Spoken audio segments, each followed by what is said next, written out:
e te falar o que há em mim já não podia me conter.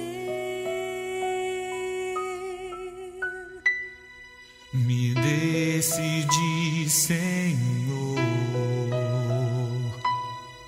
hoje quero rasgar meu viver e te mostrar meu coração, tudo que tenho e sou.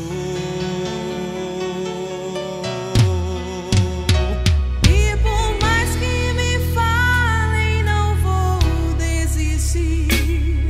Eu sei que nada sou, por isso estou aqui. Mas eu sei que o amor que o Senhor tem por mim é muito mais que o meu. Sou gota derramada no mar.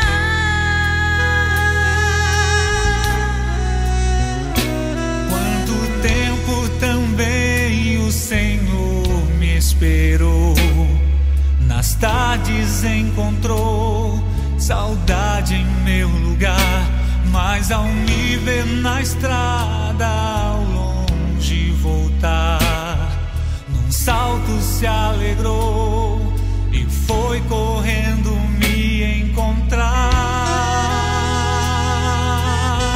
E não me perguntou nem por onde eu andei, dos bens que eu gastei, mas nada me restou. Mas olhando em meus olhos, somente me amou. E ao me beijar, me acolheu num abraço de paz.